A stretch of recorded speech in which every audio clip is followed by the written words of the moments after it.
Let us recap. 3 years ago, you were sent to the center of the Earth as part of a top-secret mission to ensure the delivery of Little Orpheus, an atomic-powered capsule. You promptly vanished until you casually wandered up to Molodiyozhnaya station 3 years later, claiming to have saved the world but lost Little Orpheus in the process. Is this correct? Yes, General, it is, but... You are charged with many crimes against the state, including desertion, lying to a superior officer, and sedition.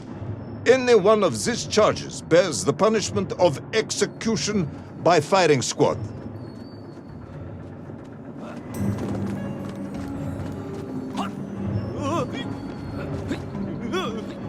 General, you must be reasonable.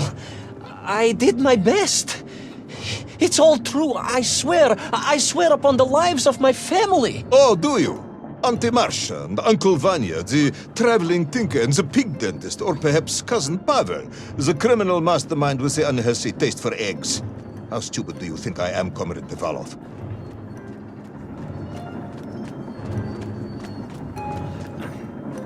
Sudayu, it is all true. Maybe your toy maker, or was it watchmaker, Faza, who apparently taught you all he knew, despite being killed when you were less than 5 years old. I was a fast learner? You have precisely 1 minute to convince me not to summon the guards and have you shot on the spot. A minute? A lifetime. It's all I need, General.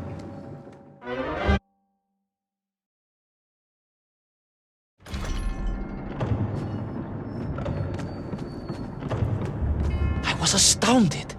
My father, I told you, I think I told you, he was a toy maker, and he often played with clockwork parts. Tavarish. But this made all those childhood wonders pale into insignificance. And it was fortunate indeed that my uncle... Vanya, the pig dentist? No, my other uncle, Sasha, had taken me mountaineering in the Urals during my childhood, for it was only by scaling these giant mechanical parts that I would reach Little Orpheus. Yes, I had been thinking that it seems awfully convenient that you were such an accomplished climber. I don't, however, recall any mention of this Uncle Sasha in your file. He was a very private He was a man. very unlikely man. That was Uncle Sasha's blessing and his curse.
Those great wheels and cogs clashed and boomed. The vast hands of all time crunching forever and ever around. Ivan Ivanovich. Pendulums and springs and great big wheels and tiny little wheels. Tavarish Privalov, stop! Though at least the Myenk were not here, especially as they seemed to infest the world below the surface. Myenk everywhere. Myenk. Many Myenk for plenty. Myenk. You are babbling, comrade. Enough.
But where was Toll? Aha! High above. On the clock face, perhaps. With his radios and his crystals. Now, if I could just reach him, I could use the bomb. There is no bomb. You have no idea how to make a bomb. You have no idea about how to do anything one might actually expect of a cosmonaut. The bomb? Ivan Ivanovich! General? Time is up.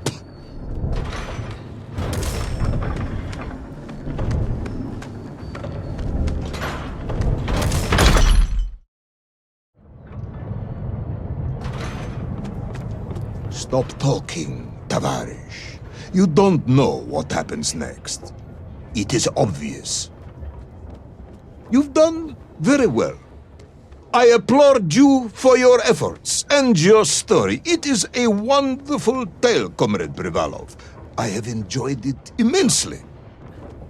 But every story needs an ending. And it is clear yours does not have one.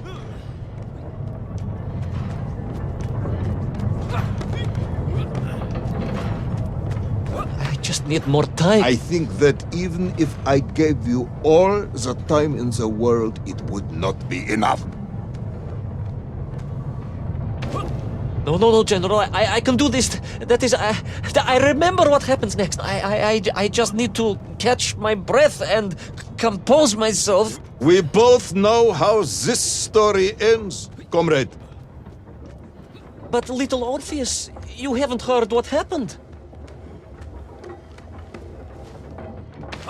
We will find out soon enough. You will be executed, and another expedition will be sent. No, you cannot. You cannot. We must never go back. You don't understand. Make me, then. Make me understand. I am a kind man, although you may not believe this. I do not want to have you shot. So help me. Make me understand. Tell me what happened to little Orpheus.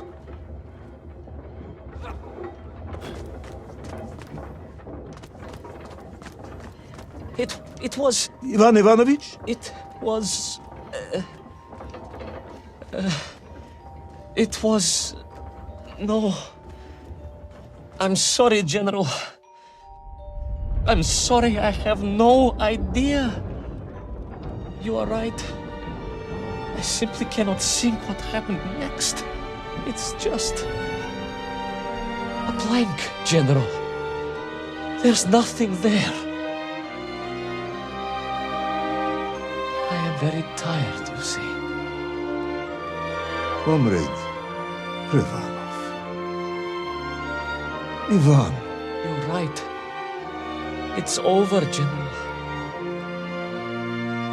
Perhaps you would be so kind as to write to my mother for me. Of course I will. You are a kind man, as you have said.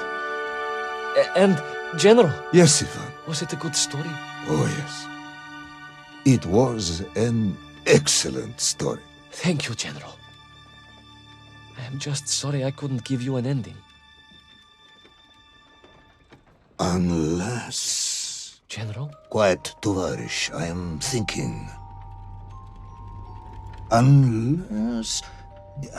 I seem to remember that there were many problems with little Orpheus during production. General? Problems with the casing around the atomic battery. Concerns. Concerns, General? Yes, concerns. Unlikely though that might be.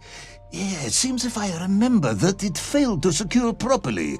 A sharp blow could spring the hatch and expose the fragile casing of the bomb to any would-be vandal.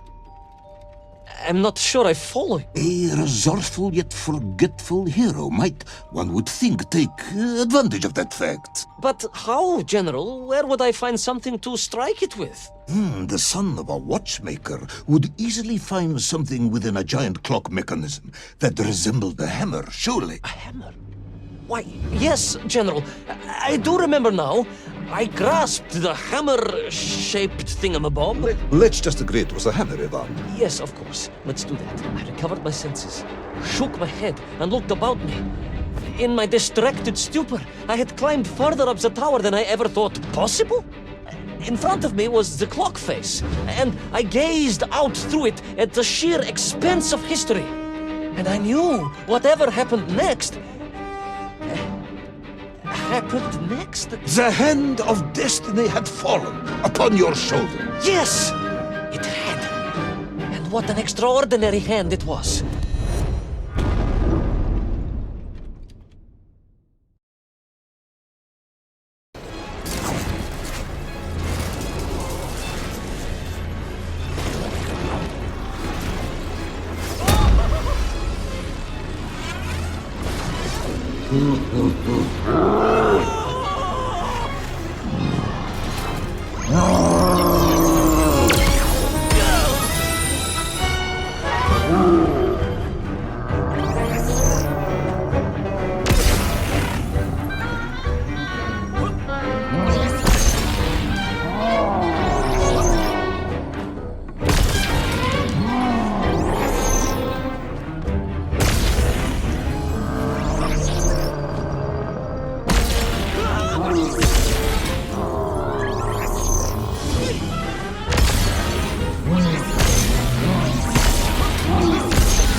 And so, Tol was defeated. Little Orpheus destroyed, the bomb lost forever. Not just that, General. In that moment, time sprung back to its proper shape, and I found myself once more in Plutonia, as the start of my journey. But the wound in the interior sky was gone. The drill was gone. It was as if I had never been here.